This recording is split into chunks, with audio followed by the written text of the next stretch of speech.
नमस्ते जी, कैसे हैं आप? पवित्र वचन यूट्यूब चैनल में आपका हार्दिक स्वागत है। मैं हूं कात्यायनी। इस वीडियो में हम माघ मास की कथा सुनेंगे जो पद्म पुराण के उत्तराखंड में वर्णित है। धार्मिक दृष्टिकोण से माघ मास का बहुत अधिक महत्व है। इस मास में शीतल जल के भीतर डुबकी लगाने वाले मनुष्य पाप मुक्त हो स्वर्ग लोक में जाते हैं। पद्म पुराण में माघ मास के माहात्म्य का वर्णन करते हुए कहा गया है कि पूजा करने से भी भगवान श्री हरि विष्णु जी को उतनी प्रसन्नता नहीं होती जितनी कि माघ महीने में स्नान मात्र से होती है। कथा इस प्रकार है। एक समय श्री सूत जी ने अपने गुरु श्री व्यास जी से कहा कि गुरुदेव, कृपा करके आप मुझे माघ मास का माहात्म्य कहिए। व्यास जी कहने लगे कि रघुवंश के राजा दिलीप एक समय यज्ञ के स्नान के पश्चात जंगल में शिकार खेलने के लिए अपनी नगर से बाहर निकले। उस वन में वनस्थली अत्यंत शोभा को प्राप्त हो रही थी।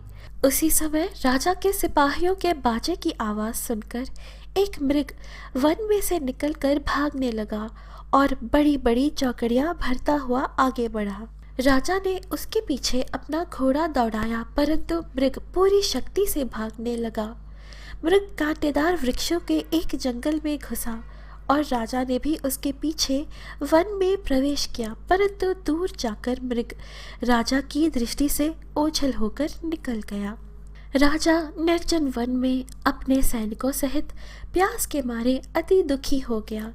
दोपहर के समय अधिक मार्ग चलने से सैनिक थक गए और घोड़े रुक गए। कुछ देर बाद राजा ने एक बड़ा भारी सुंदर सरोवर देखा। इस सरोवर को देखकर राजा की थकावट दूर हो गई। रात्रि को राजा ने वहीं विश्राम किया और सैनिक पहरा देने लगे। रात के अंतिम समय में शुकरों के एक झुंड ने आकर सरोवर में पानी पिया।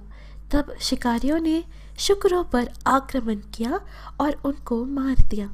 उस समय सब शिकारी बड़ी प्रसन्नता के साथ राजा के पास गए और राजा प्रभात हुआ देखकर उनके साथ ही अपनी नगर की तरफ चल पड़ा।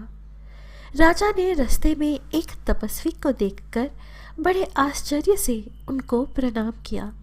तपस्वी ने राजा से कहा कि हे राजन, इस पुण्य माघ में इस सरोवर को छोड़कर तुम यहाँ से क्यों जाने की इच्छा करते हो?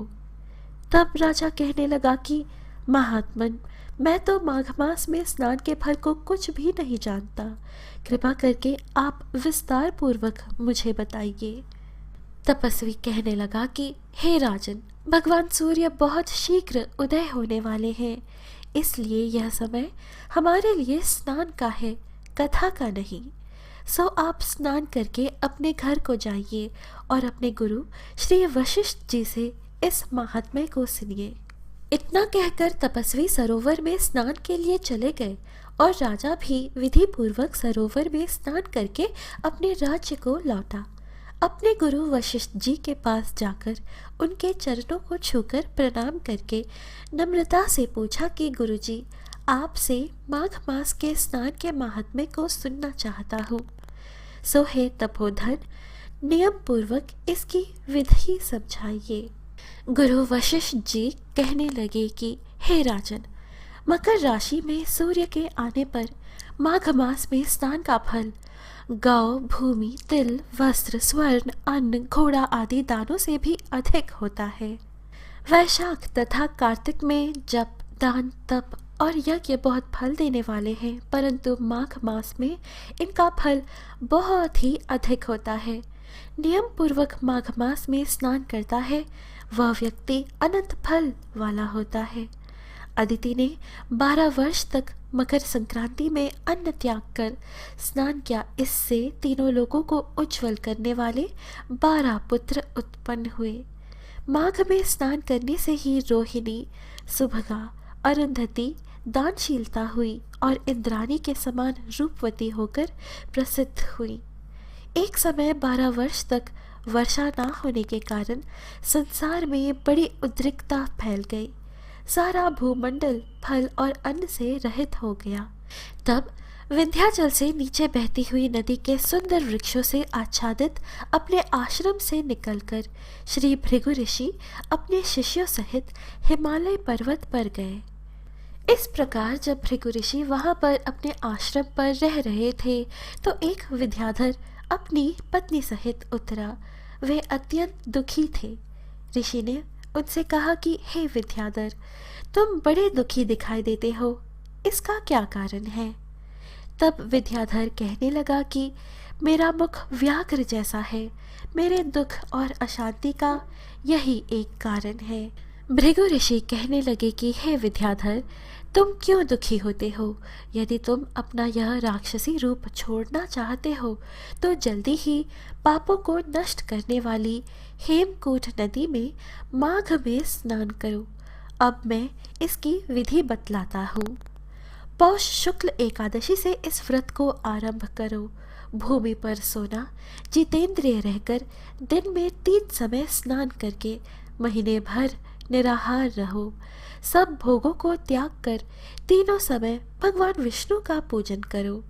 जब तुम द्वादशी को शिव जी स्तोत्र और मंत्रों से पूजन करोगे तो तुम्हारा मुख देखकर सभी चकित हो जाएंगे। भृगु जी के यह वचन सुनकर वह विद्याधर अपनी स्त्री सहित उसी स्थान पर पर्वत के झरने में माघ का स्नान करता रहा और उसके प्रभाव से उसका मुख देव सदृश हो गया और वह मणिग्रीव पर्वत पर आनंद से रहने लगे। श्री वशिष्ठ जी आगे कहने लगे कि हे राजन, अब मैं माघ के उस महात्म्य को कहता हूँ जो कार्तवीर्य के पूछने पर दत्तात्रेय ने कहा था। जिस समय साक्षात विष्णु के रूप श्री दत्तात्रेय सत्य पर्वत पर रहते थे, तब माहिष्मति के राजा सहस्रार्जुन ने उनसे पूछा कि माघ मास का महात्म्य कहिए। तब दत्तात्रेय जी बोले, जो नारद जी से ब्रह्मा जी ने कहा था वही माघ महात्म्य मैं तुमसे कहता हूँ। इस कर्म भूमि भारत में जन्म लेकर जिसने माघ स्नान नहीं किया उसका जन्म निष्फल गया। भगवान की प्रसन्नता, पापों के नाश और स्वर्ग की प्राप्ति के लिए माघ स्नान अवश्य करना चाहिए। दत्तात्रेय जी कहते हैं कि हे राजन, एक प्राचीन इतिहास कहता हूँ। भृगुवंश में ऋषिका नाम की एक ब्राह्मणी थी जो बाल्यकाल में ही विधवा हो गई थी। वे रेवा नदी के किनारे विंध्याचल पर्वत के नीचे तपस्या करने लगी। वह जितेंद्रिय, सत्यवक्ता, सुशील, दानशीलता तथा तप करके देह को सुखाने वाली थी। वह अग्नि में आहुति देकर उच्च वृत्ति द्वारा छेटकाल में भोजन करती थी। वह वकल्प धारण करती थी और संतोष से अपना जीवन व्यतीत करती थी। उसने रेवा और कपिल नदी के संगम में 60 वर्ष तक माघ स्नान किया और फिर वहीं पर ही मृत्यु को प्राप्त हो गई। माघ स्नान के फल से वे दिव्य 4000 वर्ष तक विष्णुलोक में वास करके सुंद और उपसुंद दैत्यों का नाश करने के लिए ब्रह्मा द्वारा तिलोत्तमा नाम की अप्सरा के रूप में ब्रह्मलोक में उत्पन्न हुई। उसका रूप, यौवन और सौंदर्य देखकर ब्रह्मा भी चकित हो गए। वह तिलोत्तमा रेवा नदी के पवित्र जल में स्नान करके वन में बैठी थी। तब सुंद व अपसुंद के सैनिकों ने उस रूपवती को देखकर अपने राजा सुंद और उपसुंद से उसके रूप की शोभा का वर्णन किया। कहने लगे कि कामदेव को लज्जित करने वाली ऐसी परम सुंदरी स्त्री हमने कभी नहीं देखी, आप भी चलकर देखें। तब वे दोनों मदिरा के पात्र रखकर वहां पर आए जहां पर वह सुंदरी बैठी हुई थी और मदिरा के पान विह्वल होकर दोनों ही आपस में उस स्त्री रत्न को प्राप्त करने के लिए आपस में युद्ध करते हुए वही समाप्त हो गए। तब तिलोत्तमा काल रात्रि के समान उनको पर्वत से गिराती हुई 10 दिशाओं को प्रकाशमान करती हुई आकाश में चली गई और देव कार्य सिद्ध करके ब्रह्मा के सामने आई। तो ब्रह्मा जी ने प्रसन्नता से कहा कि हे चंद्रवती, मैंने तुमको सूर्य के रथ पर स्थान दिया। जब तक आकाश में सूर्य स्थित है, नाना प्रकार के भोगों को भोगो। वह ब्राह्मणी अब भी सूर्य के रथ पर माघ मास स्नान के उत्तम भोगों को भोग रही है। इसीलिए श्रद्धावान पुरुषों को उत्तम गति पाने के लिए यत्न के साथ माघ मास में विधि पूर्वक स्नान करना चाहिए। अब माघ मास में स्नान करने से स्वर्ग की प्राप्ति कैसे होती है, वह कथा सुनो। पूर्व समय में सतयुग के उत्तम निषेध नामक नगर में हेमकुंडल नाम वाला कुबेर के सदृश धनी वैश्य रहता था, जो कुलीन अच्छे काम करने वाला, देवता, अग्नि और ब्राह्मण की पूजा करने वाला था। उसके 2 पुत्र उत्पन्न हुए, जिनका नाम उसने कुंडल और विकुंडल रखा। जब उसके पुत्र युवावस्था के हुए तो हेमकुंडल वैश्य गृहस्थी का सब कार्य सौंपकर तपस्या के निमित्त वन में चला गया और वहाँ विष्णु की आराधना में शरीर को सुखाकर अंत में विष्णुलोक को प्राप्त हुआ। उसके दोनों पुत्र बुरे कर्मों में लग गए। वैश्यागामी वैश्यों के साथ गाते फिरते थे, कभी किसी सत्पात्र को दान आदि नहीं करते थे, ना ही कभी हवन, देवता या ब्रह्मा जी की सेवा तथा विष्णु का पूजन ही करते थे। नगर को छोड़कर डाकुओं के साथ वन में रहने लगे और वहाँ वन के पक्षी, हिरण आदि पशु तथा हिंसक जीवों को मारकर खाने लगे। एक समय इनमें से एक पर्वत पर गया, जिसको सिंह मारकर खा गया, और दूसरा वन को गया, जो काले सर्प के डसने से मर गया। तब यमराज के दूत उन दोनों को बांधकर यम के पास लाए और कहने लगे कि महाराज, इन दोनों पापियों के लिए क्या आज्ञा है। चित्रगुप्त ने उन दोनों के कर्मों की आलोचना करके दूतों से कहा कि बड़े भाई कुंडल को घोर नरक में डालो और दूसरे भाई विकुंडल को स्वर्ग में ले जाओ, जहाँ उत्तम भोग है। तब विकुंडल बड़े विस्मय के साथ दूत से कहने लगा कि हे यमदूत, हम दोनों भाई एक ही कुल में उत्पन्न हुए, एक जैसे ही कर्म करते रहे।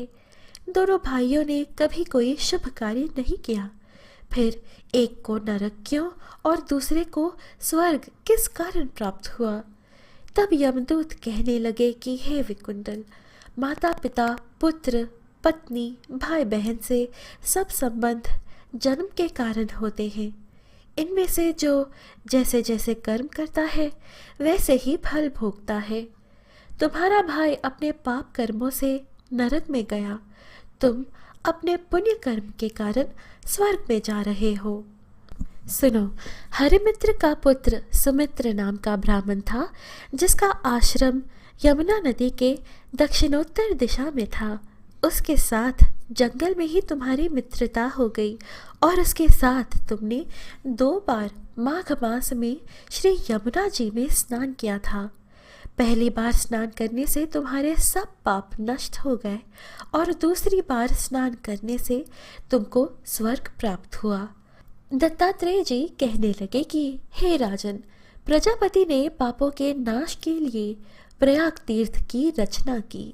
सफ़ेद यानी गंगा जी और काली यानी यमुना जी के जल की धारा में स्नान का महात्म्य भली प्रकार सुनो। जो इस संगम में माघ मास में स्नान करता है वह गर्भयोनि में नहीं आता। माघ मास तथा मकर के सूर्य में जो प्रयाग में स्नान करता है उसके पुण्यों की गिनता चित्रगुप्त भी नहीं कर सकता। 100 वर्ष तक निराहार रहकर जो पुण्य प्राप्त होता है वही फल माघ मास में 3 दिन प्रयाग में स्नान करने से होता है। जिसको अमृत कहते हैं वह त्रिवेणी ही है। ब्रह्मा, शिव, रुद्र, आदित्य, मरुतगण, गंधर्व, लोकपाल, यक्ष, गृह्यक, किन्नर, अनिमादि गुणों से सिद्ध तत्वज्ञानी ब्रह्माणी, पार्वती, लक्ष्मी, शची, नैना, दिति, अदिति, संपूर्ण देव पत्नियां तथा नागों की स्त्रियों, घृताची, मेनका, उर्वशी, रंभा, तिलोत्तमा, अप्सरागण और सब पितर, मनुष्यगण कलयुग में, गुप्त और सतयुग में प्रत्यक्ष सब देवता माघ मास में स्नान करने के लिए आते हैं।